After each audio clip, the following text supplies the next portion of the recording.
Can you see it now? What is Agile? Yeah. Yeah, sorry, my mistake, okay. So Agile practices then involve discovering requirements. We are not able to see your slides on the screen. Sorry? Yeah, it's okay. Can you see my slides on the screen?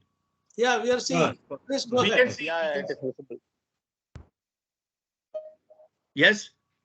Can you please mute all of you? I'm a bit confused. Can you see slide 3? No. We can see the slide, but some people had a little difficulty. So that's okay. So it's not at my end. It's a technical difficulty. No, but you need to go back to presentation mode again. Yeah, I will. Yeah. Okay. Now. Okay. Yep. So yes. Agile practices involve discovering requirements and developing solutions through the collaborative effort of self-organizing and cross-functional teams and their customers and end users. It advocates adaptive planning, evolutionary development, very much early delivery and continual improvement, and it encourages flexible responses to change. So looking at it from an overall point of view, it's an umbrella term covering a variety of frameworks and methods. Lean thinking provides many of the core concepts of focus on value, small batch sizes, and elimination of waste. In other words, very much tied into the lean methodology. So this blanket term refers to any kind of method that fulfills the values and principles of the Agile Manifesto. And I've kind of indicated it there. It's a common one that's taken from this Agile practice guide, where you can see Agile, you can see Kanban and Lean.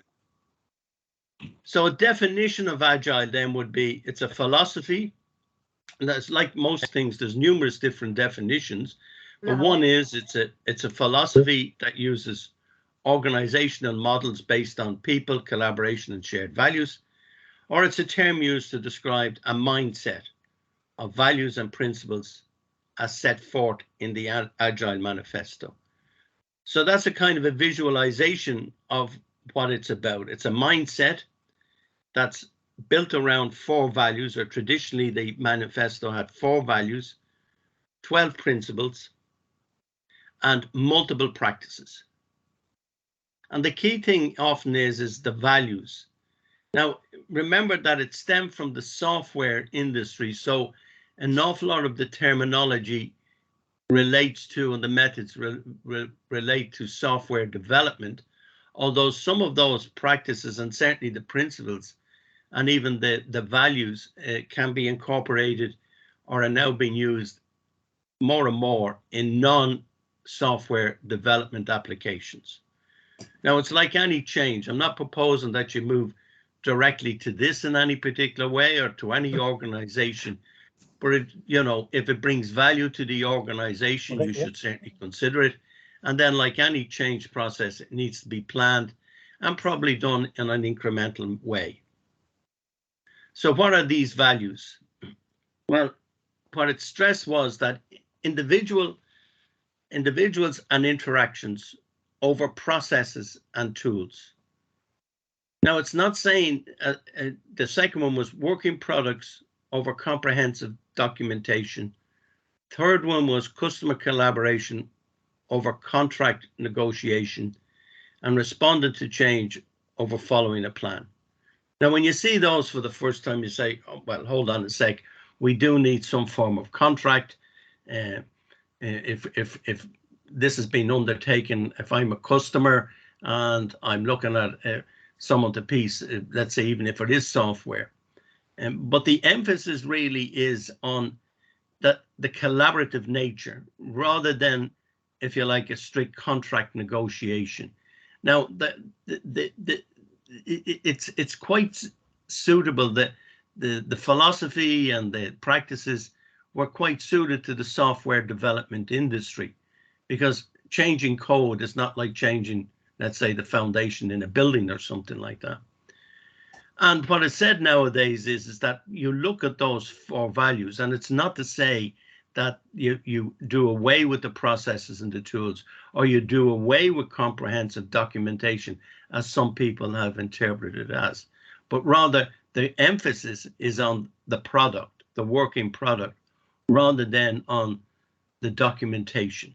And that's what it's trying to get across. So where there is value in the items on the right, we value the items on the left more in an agile context. There's 12 principles. Now, I won't have time in a presentation like this to go through each and every one of those 12 agile principles, but they can be broken down into 3 main headings, kind of the focus on the customer, on the team, and on the guidelines. And the key one is customer satisfaction.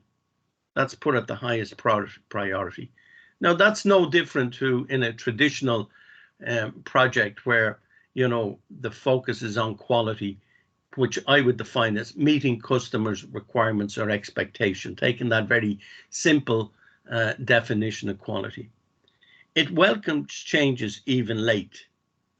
Okay. Now, obviously, in that particular case, that can create challenges for people working in a more traditional setting. The last thing we want is very late changes occurring. We prefer those changes up front, and if changes have to be made, we know that the cost curve goes exponentially up for major changes at just prior to a testing, say, compared to at the design stage. It calls for frequent delivery. And then you've got co-located teams, an emphasis here on cross-cutting teams, not just software developers as they put forward, but business people, business analyst people, operations people, and so forth, being involved in the actual team. Face-to-face meetings was advocated as one of the principles, and we know the issues that has happened now. More and more we're going away from face-to-face contact. Working software is a measure of progress, constant pace, continuous attention, simplicity in the early stage, keeping it as simple as possible, and self-organization and regular reflection. So the concept of value, if you compare it to the traditional way that we look at projects, you know, the value delivery is very much at the end. The risk of failure is fairly high at that stage if it doesn't meet requirements. Whereas in an agile one, what we're incrementally doing here is that at each step, we're providing more of the product to the customer, and the risks as such are decreasing there. So looking at it from the traditional project phases, we refer to it as waterfall. Nowadays, kind of when they're writing about it, they call it more predictive. In other words, planning occurring up front. They don't necessarily in the text and so forth refer to it because there's other ways of doing it and so forth. But you can see here the issue that arose from a software development point of view, from a project point of view, where you had to identify all your requirements analysis up front. Then you went into the design phase, then coding, integration, testing, and you finally get this final software out. And I've often said, you know, in talking to software developers, they often say is, we're not quite sure what the customer wants, or the customer isn't quite sure what they want, or else they don't know what you can have.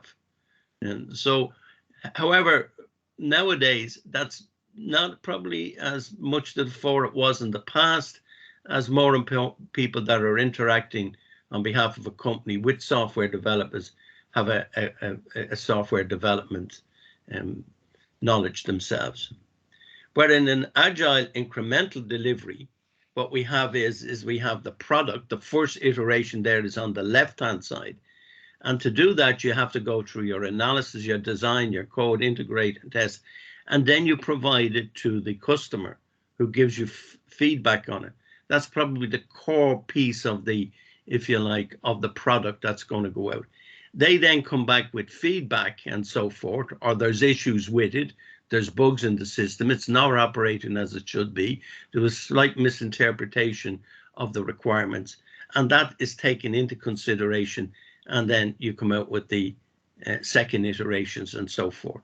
So the if you like, the volume or the size of those boxes there illustrate the progression from a small output to the final product that's out. So it adapts to frequent feedback by delivering working tested code. So as an example of status reporting, for example, 3 weeks into a 10-week project, we may have come up with 100% of the system requirement, but we've only got 30% done and we've no testing.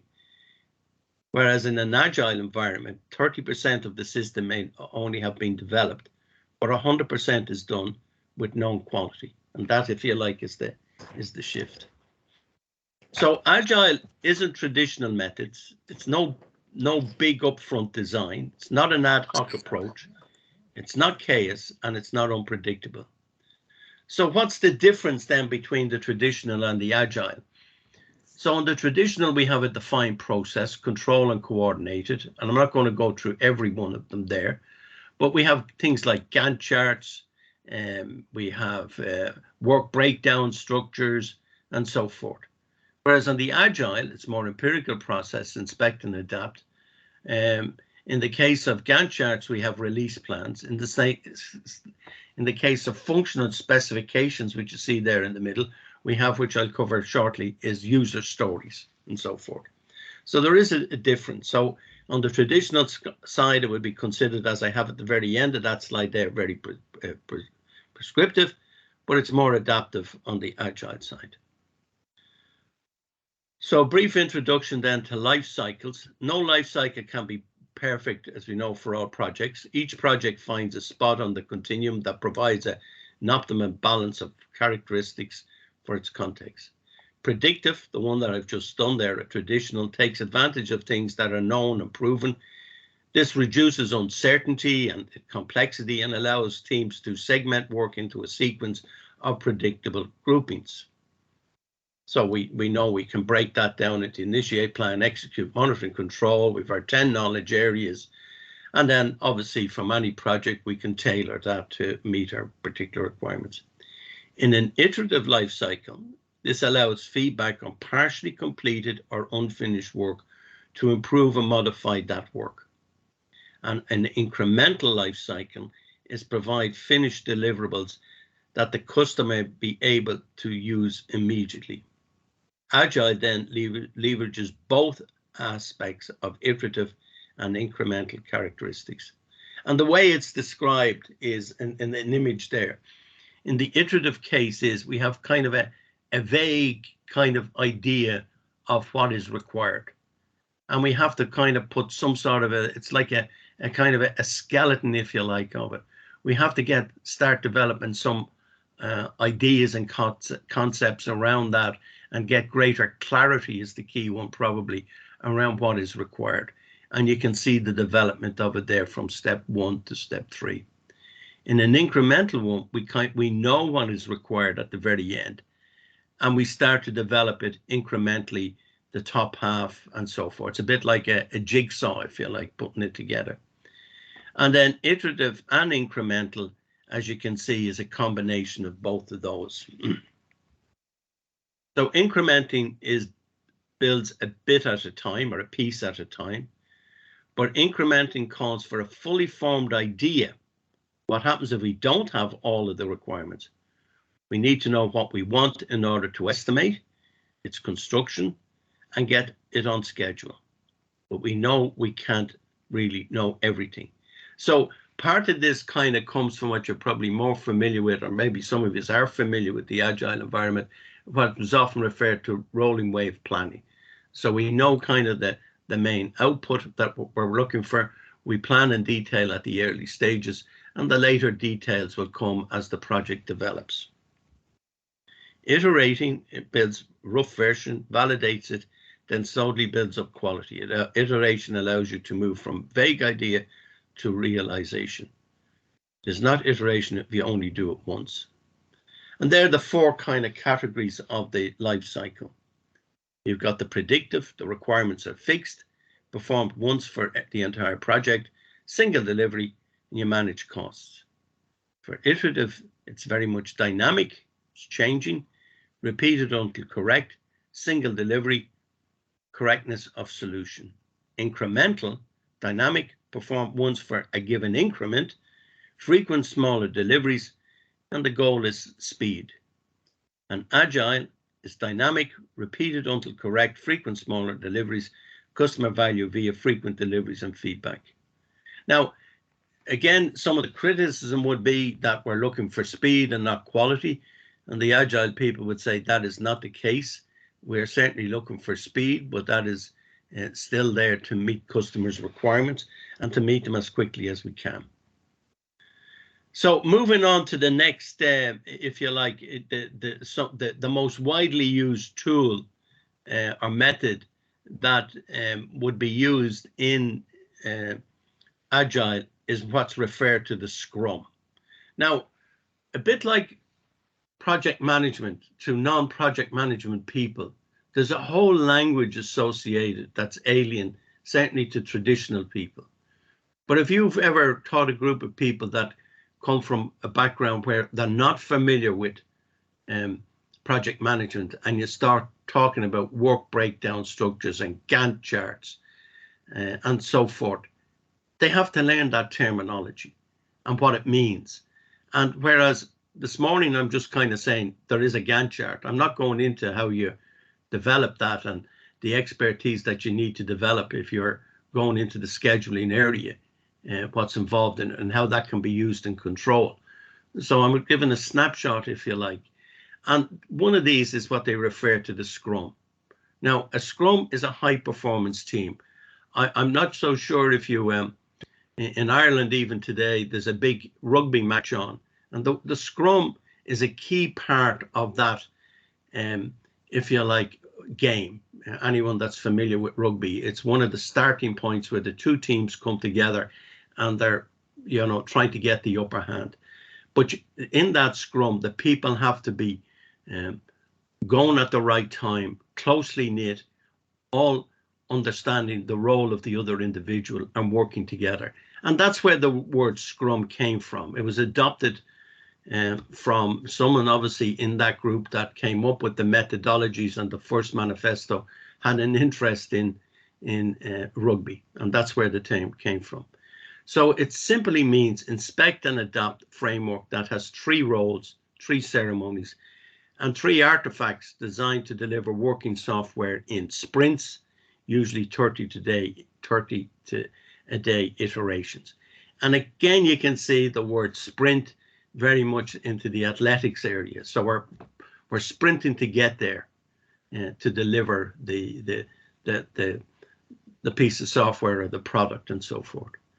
There's 3 roles: the product owner, Scrum Master, development team, sprint planning, sprint review, daily Scrum meetings, and artifacts, product backlog, sprint backlog, and burn down charts. Now, one of the questions that may arise, and one that has been asked, is this is all very much focused on software and the terminology. You don't have to call it a Scrum. You don't have to call it a sprint planning or a sprint review. What's more important is the, if you like, is the mindset and the focus on the principles. And if you have to, in an organization, use a different terminology for the Scrum, so what? It's only a term. But what you're looking for is a team that's self-nearly managing, is able to take decisions, is able to work towards an objective, and so forth. Okay. Any questions? Hello? John, I have a fundamental question. Okay, Yes. now, as I understand, this Agile Scrum are quite widely used in the software arena. But consider a 2 billion or 1 billion power project or refinery project. Okay, Sorry, I just can't hear that piece there. Say it again. Consider a case of a mega project, no, very high value brick and mortar Yes. project. Okay, for example, a refinery, 2 billion, 3 billion. Yes. Okay, that kind of projects. Okay. Yes. Is it useful for them? Is that the question? No. I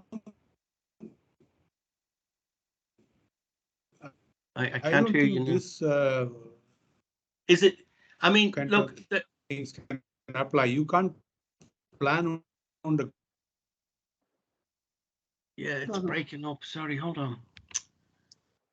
Can you hold on 1 sec? I don't know what's happening. I think from what I could understand, Mr. Jameson was trying to say is that how can you integrate this Agile and Scrum? Could you hear me? Or there is a problem?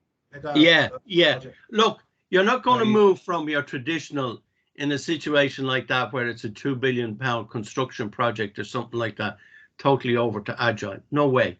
Okay. Not advocating that. There may be elements within the project that can be dealt with in an Agile methodology, and even talking to people in the like in the US, large organizations that are involved in the information technology space and so forth, they would say, yeah, obviously at a high level there is a kind of a contract involved in it, and there it's like any methodology. You're putting forward the theory of it, and not necessarily identifying as best we can all of the issues that arise. It still requires, as I was talking to someone recently, they said when they come along and they say, when will it be ready? We're on this sprint. And they said, yeah, but hold on. When are we going to be finished this project? And what is the critical path? So there is an oversight that's involved in it as well. Okay. And again, the other question that arises is, well, what about scope creep if the customer keeps coming back to you and wanting to change to it? Now, in an awful lot of situations you see in software development, it's not going to impact on them all that greatly. So transferring that to a non-computing area is going to cause much more. It might not be feasible to do it, in the sense that, you know, in software, it's someone recoding something that takes them a day or 2 or 3 days. And then in that situation, they're going to pick up the, you know, having installed the software, the payback to them is probably in a contract where when it goes into operations and they have an arrangement that you know, they get a monthly or a yearly or whatever it is, and payback on the software that has been introduced. Okay, so I would not be in any way advocating that when you go into a £2 billion power construction project that you're going to move to a total agile environment. Absolutely not. But what maybe happened is you look at incremental parts of it and start to say, are there any tools and techniques that have been used elsewhere that can be used in the organization to save money, to create value, and so forth. Okay, I hope that answers the question. Professor, can I have a question? Yes. Do you envisage in large projects like that, because they are executed in subcontracting, the subcontracting will take place in agile mode? Yes. Do you envisage that? Yeah. Okay. But some of that subcontracting could be like on the management information system for the organization, in which case you could look at an agile approach to that. Thank you. Okay. Now, just give me 1 sec. Slideshow. I'm current. So these were the two people that kind of came up with the Scrum origin. The only reason for showing their name there is that there's a website down there at the bottom, and there's actually a guide to all of this Scrum, which you can download in multiple languages from that website. Okay, and the 3 pillars then are based on transparency, inspection, and adaptation. I'm just conscious of time, so I'm going to move on. So here's the framework, if you like, for Scrum. You have what's known as a product backlog. In other words, at the very start, that's what you have to produce, this backlog. And you take from that backlog what's known as sprint planning to get a sprint backlog. So you're taking part of this here, and you're going to work on this element here, the sprint backlog. So it kind of goes back to the lean methodology, which you're probably familiar with. Rather than being a push system, it's kind of more of a pull system. So it has been decided, and I'll come to where the decisions are made in a few minutes. So this is referred to as sprint planning. So in the first iteration, this is what we're going to do. This is what the team is starting to develop. And they do that through the daily scrum, or the daily, the management of that is through daily meetings, often stand up. What have you done? Just tell us very quickly what has been done, what has to be done next. So everyone is quite clear on the status of where we are. And then we develop the increment. And then that's reviewed. In other words, getting customer feedback on it, and maybe having to go back here. And indeed, the product backlog there, even though we've taken an element of this because we've already finished it, we might see that there's certain things that have to be done to what we've just supplied, that we have to change things, and that becomes part of the product backlog. Now, over the duration of the project, this product backlog, will start to reduce. Or if new requirements are specified by the customer, it can change it as well.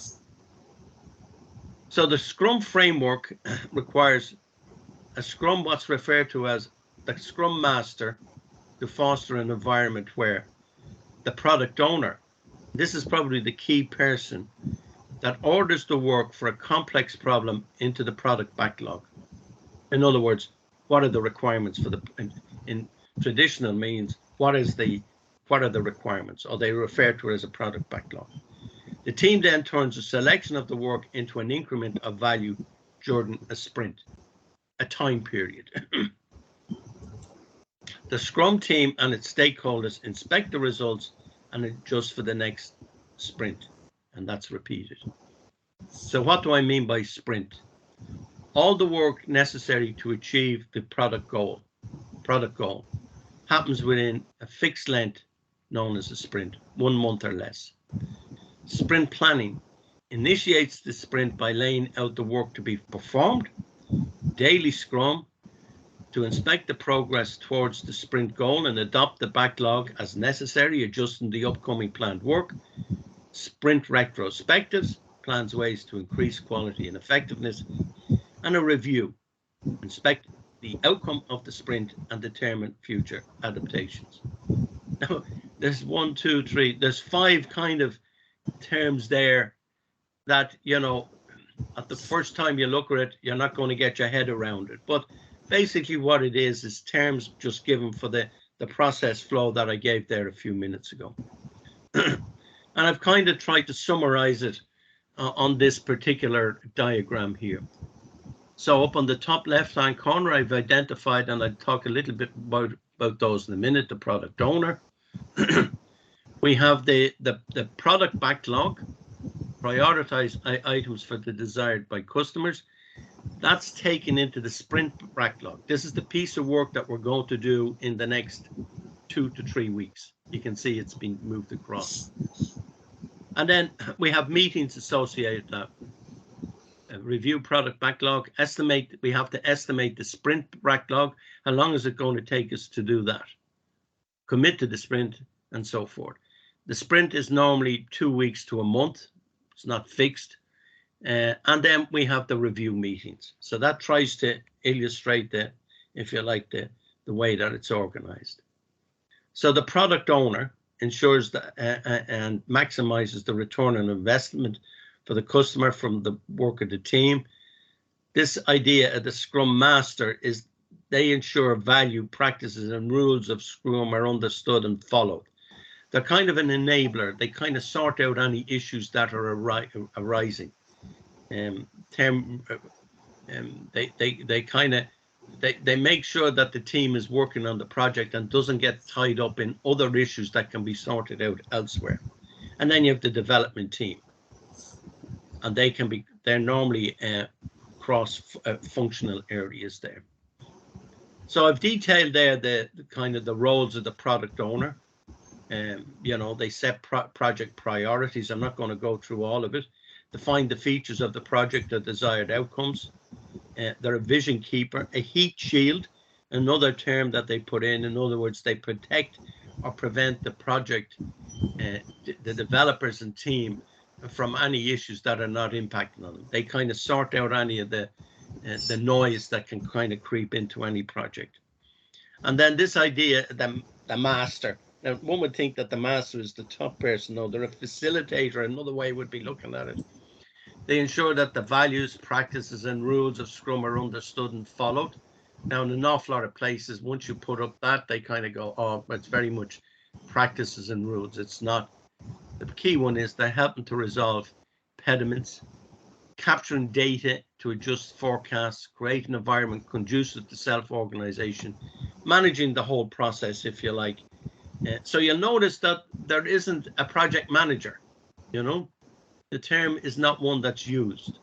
And then we have the development team there who are doing the work, generating the value for the customer, developing the product. Again, I emphasize cross-functional, organizes work and reports progress.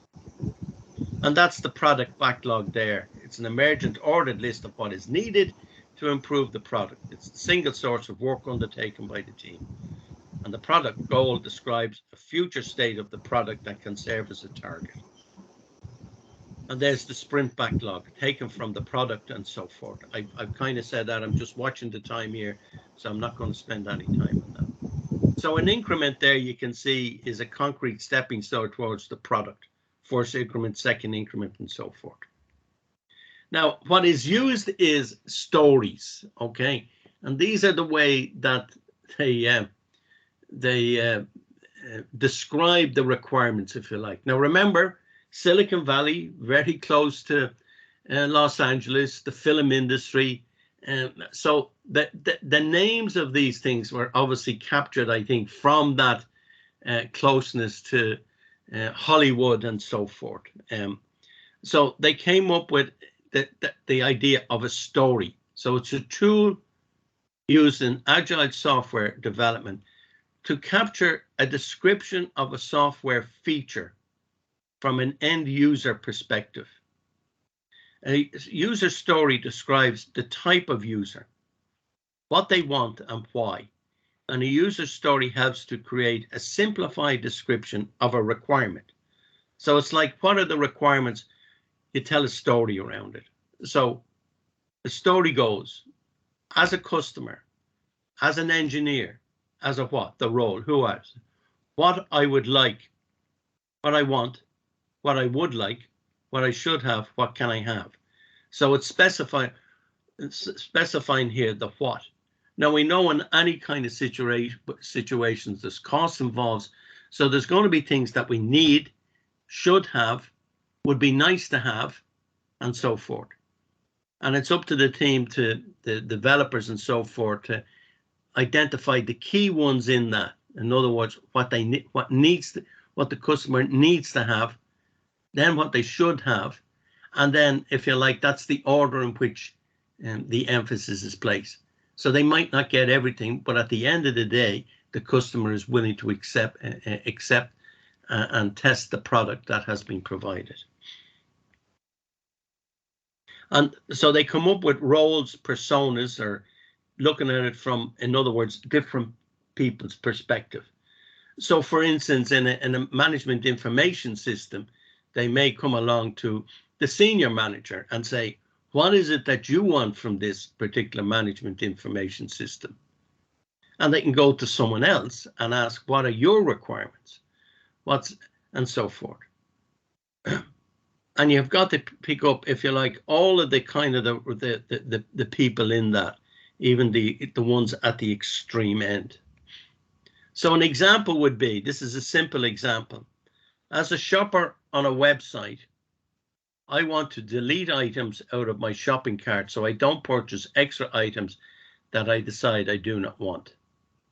So that could be, that's a story. Now, what they do say in relation to this is that the more clearer the actual story is, and the more that it captures, it has major impact on satisfying the customer's requirements at the end of the day at the product.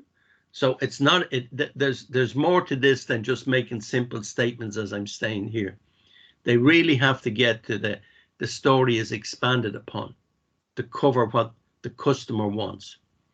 So then the other one is, as a customer, I want to know how much my order will cost to ship based on the shipping speed I choose, so that I can choose a different speed if I want. That's another story. A third one could be, I want to check the status of my order so that I can update my order. If an order has not shipped, I can add or remove items, changing the shipping method, the delivery, and the credit card. So they're all, if you like, the stories that are developed to be built up. And it's based on these. I'm not going to spend much time on them. It's a card as an overview of the who, the what, and the why. The conversation provides the basis for a conversation between the product owner or customer. And the confirmation is the results of the conversation should be captured as an acceptance criteria. A well-defined user story is testable. How will the product owner confirm that the story was implemented properly? And that, if you like, is key to it. And then we break that up. So we have a very large story, which is known as an epic. So someone could come along and say, have you finished this large story? And they say, well, I have it broken down into an epic. I know the areas that we have to cover, but I haven't broken them down into the stories yet. Okay. And then themes are collection of similar stories and so forth. So I'm only giving an oversight of this. This is how you break it down from the main one, the main, if you like, requirement into stories and so forth. So acceptance criteria, which are kind of critical. So the product owner writes the acceptance criteria for every item prior to the sprint. Short, easy to understand statements, defines the boundaries for an item. Acceptance criteria are item specific and so forth. I won't have time to go through every word of it. Acceptance tests then are used to verify at the end of the iteration if the feature, the user stories have been implemented like the customer wanted. And the third C from the user stories, the confirmation being complete, are defined. These are defined from example given by the customer. And those examples then are applied to the items acceptance criteria. So in the iteration and time box, now an iteration is a time box cycle of a development of a product or deliverable in which all the work that is needed to deliver value is performed. And what I mean by a time box is a fixed period of time is set. For example, 1 week, 3 weeks, one month. This is where it gets a bit, you kind of start to question the methodology. If you use time boxing, you set aside a specific block of time for your research or discussion and stop when your time is up, regardless of your progress. And that takes an awful lot of discipline. And it's certainly one that people coming from a traditional background kind of find hard to kind of accept. But what it's trying to do is that, we're nearly there. We're nearly there. If I had another week, I can improve this design and so forth. So no, it's at that time that you have to move on. It's a bit like, time boxing meetings, for example, can reduce wasted discussion. So there's a time box set for today's meeting in 1 hour, right? So, whatever has to be done in that particular time. Story points are where agile teams generally prefer to express estimates in units other than the time-honored man day and so forth. Okay, so our man hour, possibly the most widespread unit is the story points. And often there's the Fibonacci series is often used in that. So if you think about it, like hours are universal, but money is not, in the sense that $1 in one country can, depending on where that dollar is different elsewhere. And it's the same with these story points, because the story points are really related to the project that's been undertaken, in the sense that the team consists of X number of people, but in another situation there'd be a different number of people involved on it. It's a bit like effort, if you like. And what we're trying to do here is make an estimate of the number of story points that need to be undertaken to reach the end goal. So it's an estimation process. And even in traditional, we have a difficulty with that, where, you know, in putting on estimates, we can use a triangular distribution and add the optimistic, pessimistic plus the most likely, or we can use a beta distribution, 4 times the most likely, optimistic, pessimistic, and so forth. So there's various techniques there, or it's based on, you know, expert knowledge and so forth. And in this here, it's very much the same, the way they're doing the calculations. And velocity is a definition is that the end of each iteration, the team adds up effort estimates associated with user stories that we've completed during that iteration. So I've kind of described it a bit more here.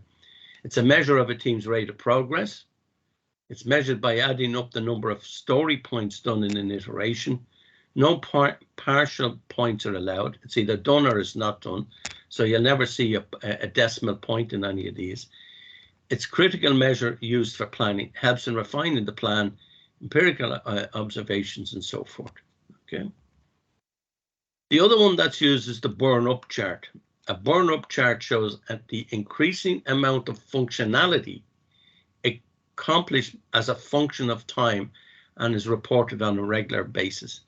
The benefit of burn-up chart is an easy to understand depiction of the stated and rate of delivered features. So it's conceptually equivalent to the earned value accumulated at specific dates, which I've indicated down there. Story points, iterations, that red line there would kind of indicate the earned value kind of aspect of it. Burn down chart is a chart, again, another graphical representation of work left to do versus time. It represents a run chart of outstanding work, useful for predicting when all the work will be completed. And what they refer to as radiators or information radiators are known as visual control in Lean. In other words, the issue here was felt at the time that the information that was being gathered wasn't being presented to the team. So what they like to kind of see is, you know, the burn up and the burn down chart, so people can clearly see that information that's coming through, or the task board that I've indicated there on the right, and so forth. So it's that the information is made available to those that need it all the time. So no one is going around looking for that information. So looking at waterfall versus agile, we have Gantt charts, percent complete, time per team member, actual time versus estimated times. In agile, now I haven't listed them all on the waterfall, obviously. I've listed more of them on the agile. Velocity, stories not done per sprint, burn up, burn down, sprint goals, defect densities. There's other ones in there like technical debt. That's the cost, if you like, associated with not having it kind of complete and so forth. So in agile methodologies, I've indicated them here. This is taken from an analysis that was done, and I've indicated the reference down there at the bottom. So 58% use Scrum.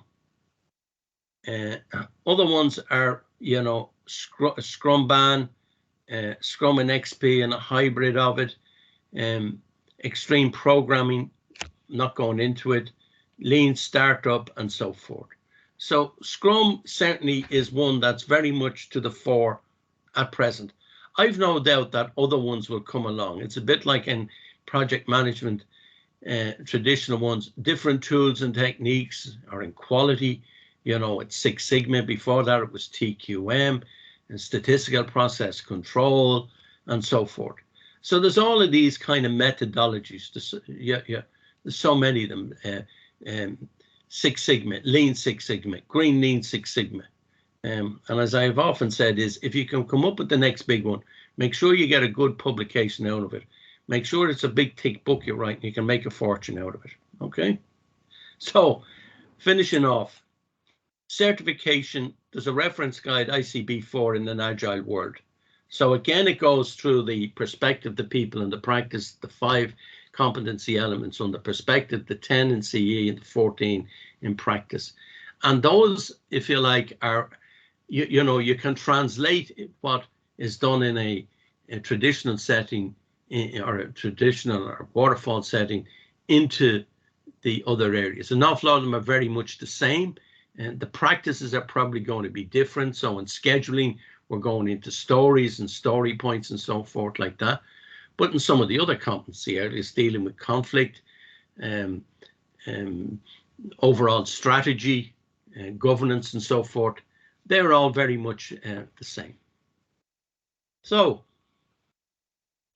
I did a little bit over time. I think I was supposed to finish a bit early, but I hope that is what you were expecting. I hope that I didn't speak too quickly, as I have a tendency to do, and I hope that you gained some information from it.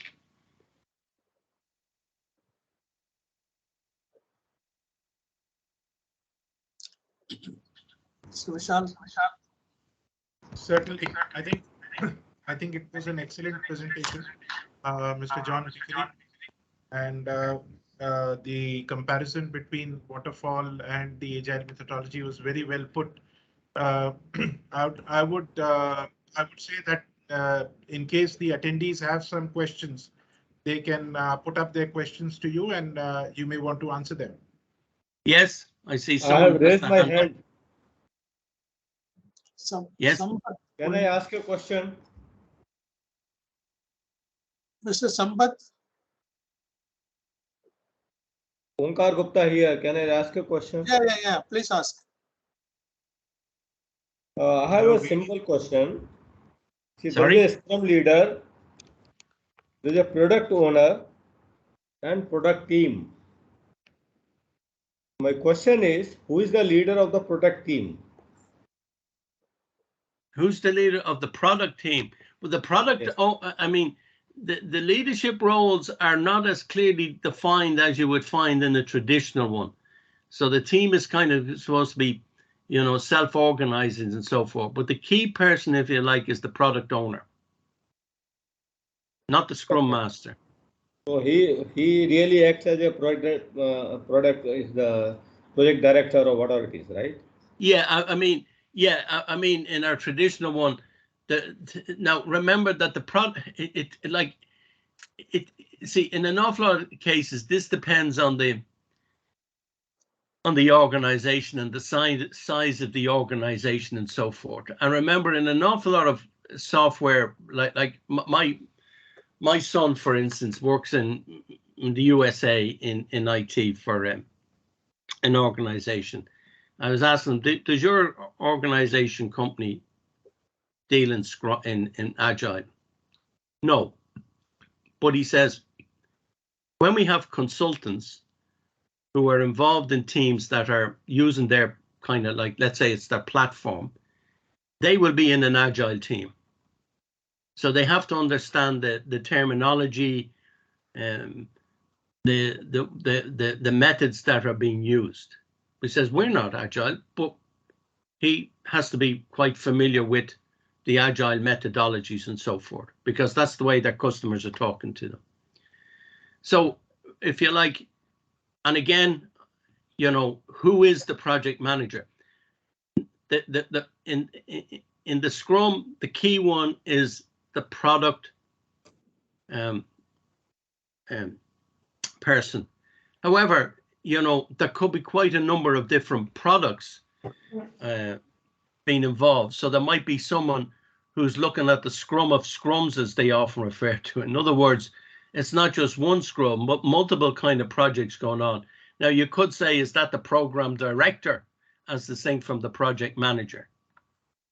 So that's the way I'm answering the question. It's a bit like in some organizations, a project manager could be a relatively junior person. In another, they could be quite senior, and so forth.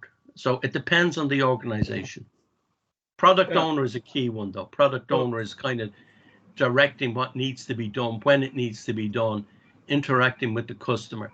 The project, the Scrum Master is more involved with the organization, make sure the people have the information, and make sure you know we're moving ahead. I mean, one of the, I'm just expanding on it, one of the issues that has arisen is, you know, what multidiscipline teams, you're trying to get away from the silo mentality, as we said.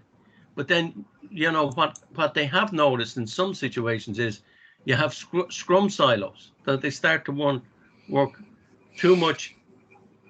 You know, they're not collaborating outside of the scrum. And then in that situation, they have the scrum of scrums, where they start getting people from one team, if you like, I'm going to call them teams rather than scrums, interacting with people in the others, and vice versa, so that you get this more collaborative team spirit and organization, so that you can meet the requirements that you've been set. I hope that answers the question. Yeah, thank you, Mr. John. And my second point was, you said estimates are in story points. Yes. And at the same time, you said there are time boxes. Yeah. Time boxes are only for the given for say particular ideas or whatever it is. And if you complete the job in the time box, fine. If you are not able to complete, fine.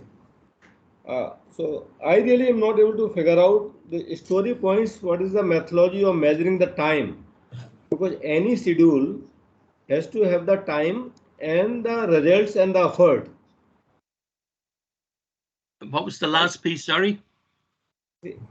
Any schedule, any project plan, yeah, is the combination of effort, time, and the result. In a certain time, you are results. Supposed to, in certain time, certain effort is required to put in, a certain result is to be achieved. Yeah, I'm not picking her up. Does it? Sorry. Well, I think what the point Mr. Gupta is trying to make is that it's basically a comparison with the conventional waterfall approach, where any project has to have an effort, time, and a result tied to it. So how does that work in the what is the analogous to that in the agile scheme of things? Yeah, I mean, My point is, what is the measurement of story points? Story point is a word. Yeah, what are the measurements of story points? What are the units involved in that?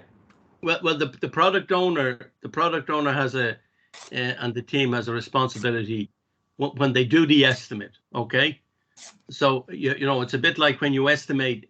See, an awful lot of this had to do with new situations. You know, you can kind of, you know, if you're in the building factory or whatever it is, you have very good estimates based on your previous experiences and so forth. And obviously, the more experienced people become, the better they are at being able to estimate. You know, but doing something new, it can be very difficult to estimate what the time it's going to take. What they do is they come up with the story points as a way of saying, well, in the next sprint, we're going to get, let's say, 1 or 2 story point. Let's say it's just 1 story point done. And they get that done. And that's a piece of work that has to be undertaken. When it comes to the next one, they say, well, what's going to happen in the next iteration? Well, we're going to have 2 story points. Now that 2 is related back to the 1. If I'm on a different project, that story point or 1 story point is not the same. It's only within the actual team itself. Okay. It's only within the team itself that the story point is, rather than give an estimate to say we get a story point done. And the sprint, remember, is normally, it can be whatever the company decides, but 4 to 6 weeks or whatever it is. So I'm not kind of saying it's your story point is equal to 1 or 2 weeks, because it's going to depend on the number of people in the team. It's going to depend on the complexity of the situation, how new it is, and so forth. So it's a measure that is used. Yeah, correct. So story point is defined as a measure, Yeah. which ultimately is to be decided by the team, but the duration will be in the week or days. Sorry?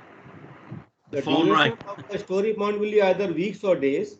Only the content of the story point will be decided depending on the situation, complexity, team constitution, and things like this. Yeah, I just can't. There's a background noise coming through on my computer. Sorry that I can't.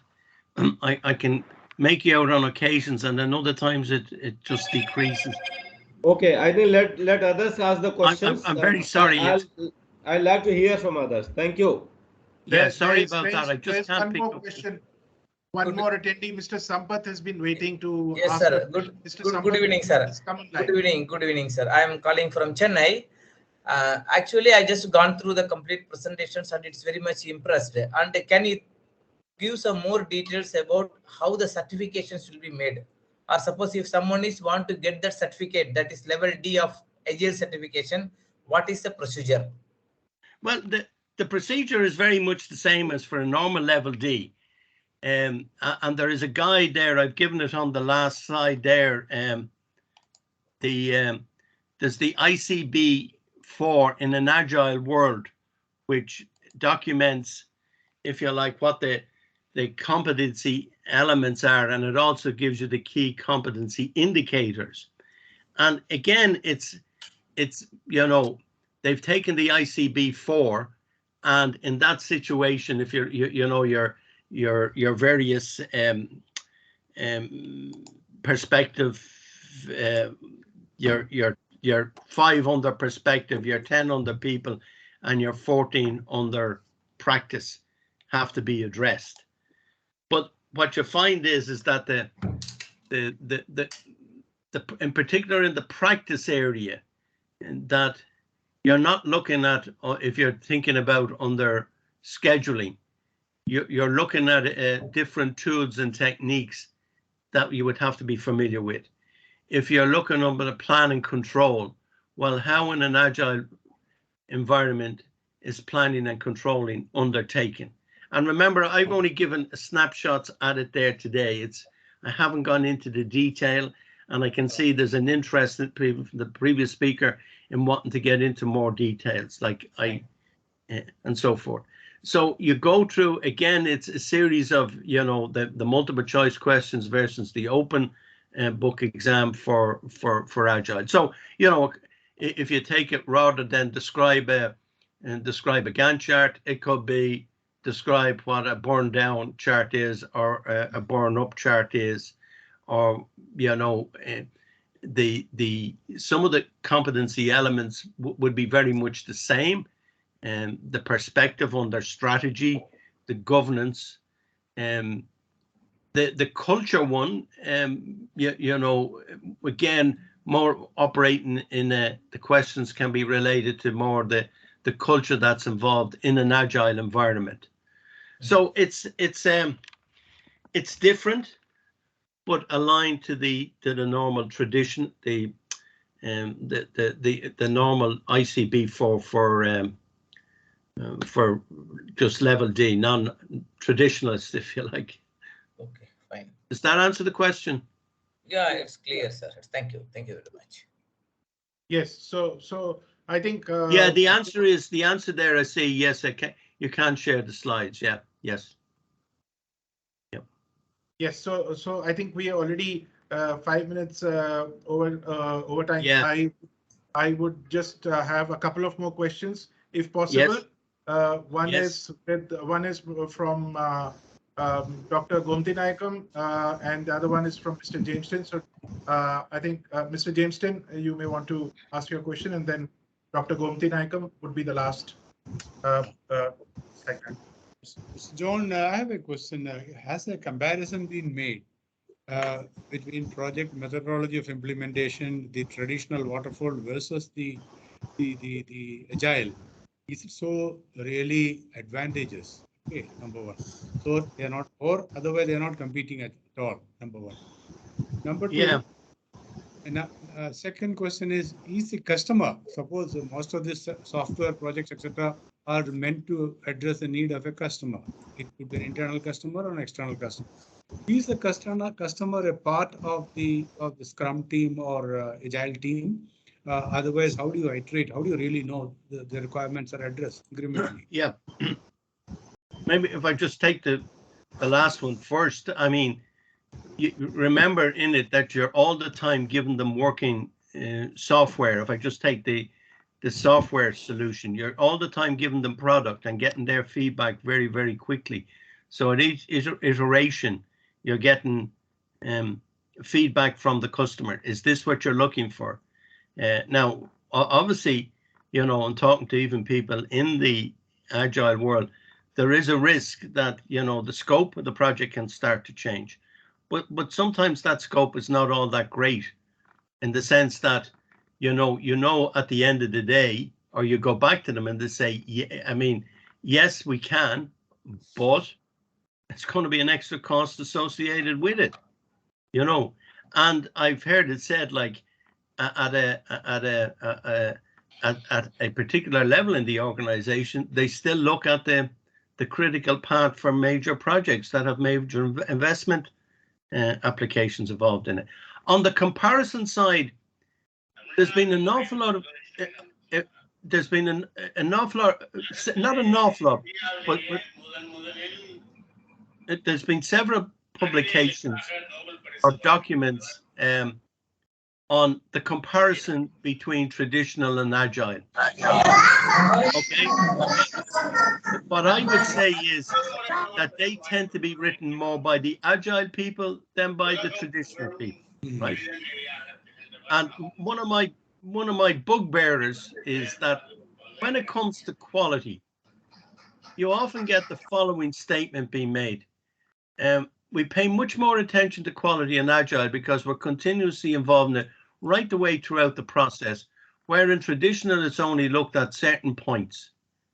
And I go, well, in any project I've ever been involved in, even at the design stage, the implementation of the design, quality has always been paramount. So that's my kind of comment on the research work and so forth. Okay.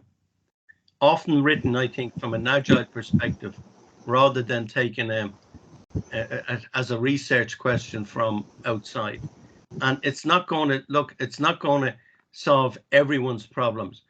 It's like most things, you don't use it unless there's a need to it, unless it brings some value to the organization. You can certainly be knowledgeable about it to see what can be used, what can be a benefit. And if you're going to look at changing over, I would always kind of advocate go with incrementally, step by step, small pieces, but get people fully aware of, you know, the training, what is meant by those values, and in particular the principles, what's fully involved in it. I do see, though, like from people I know, where a couple of years ago they weren't even talking agile, they're certainly now involved in it in one capacity or another within their organizations. Not all of them, but certainly in consultancy services, in multinational companies based in Ireland in the IT area, training programs being provided to employees on it, often at a very basic level, but still initially being provided. So with that, we have just one final question now. Okay. Before we conclude. that is from Dr. Gomti Naikal. Yeah, good evening, Professor. I think you made it very clear about the agile and the waterfall method working. I got a lot of clarification on the fine points, how to take the analogy. I have one small question, that is, what is the optimum size of the agile team? I understand that agile team has to be fully involved, highly motivated, and they should be, anybody should go into anybody's shoe to finish the task and all that. So what is the optimum size of lower and upper and size of agile team, developer team? I'm trying to remember. I can't definitively give an answer to that. They tend to operate, you know, I think 6 to 8. Now I could be wrong on this. And what I do is I can send the answer on if I just need to check on it, if there is an optimum one provided. I'm not sure, you know, I think an awful lot is going to depend on the organization. Okay. But they're normally kind of, you know, what they like to see is kind of, now this is pre-COVID obviously, is kind of teams that are working together in small groups that can and at least have face-to-face, even if if it means remotely, virtually, rather than, you know, text messaging. That's what they mean, more face-to-face. And it's more, it has more to do with the cross-cutting aspects of it. So they kind of describe it as a cake that has to be made, and you're starting to layer it. You don't take the top layer off horizontally and say, well, the business people do this, the programmers do that. You kind of cut it through the middle. So you have the various people with the different expertise all working together. Okay. Now, that's going to depend then on the complexity of the project, on the number. But I think they like a scrum as a kind of a tightly knit team. Okay. Yeah, thank you. Thank you. Sir. So thank you, Mr. John Vickery, for sharing your time and for giving us such an elaborate and insightful presentation comparing waterfall and agile methodologies, particularly the characteristics of the 4 categories of project life cycles, and also the user case that you shared in a fair amount, such amount of detail in terms of how agile can be implemented in software and MIS reports, and also new product development. Was really a pleasure hearing you and listening to your speech, and also the other different areas where agile can expand to. So yeah. I think once again, we would like to profusely thank you for your time and for the wonderful presentation. So okay, and thank you. It's my pleasure. Mr. John, we are very grateful to you. It was a very clear presentation, very, you know, very, all you provoked a lot of thoughts how we should proceed on the agile certification, because we are not doing much on the agile certification now. We want to enter into it, and you have given the full insight to that, and particularly for the information technology people, software project management, we would like to progress on this agile leadership certification process. We would like to. Thank you so much. Thank you. Thank you. Okay. Bye-bye. Thank you. Thank you. Thanks to all.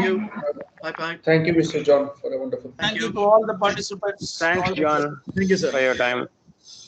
Enjoy the rest of the Thank day. you very much for organizing such sessions. Very informative. Yes. Thank you very much, sir. Thank you. Thank you. Sir. Thank you. Thank you. Bye. I think for interested people, you can circulate this presentation. It's very good. Yeah, I think that will be interesting. That will be very nice if we can get this by mail. Yes, sir. We will. Okay. Bye-bye. Bye-bye. Bye-bye. Thank you. Thank you. Thank you. Thank you. Close it.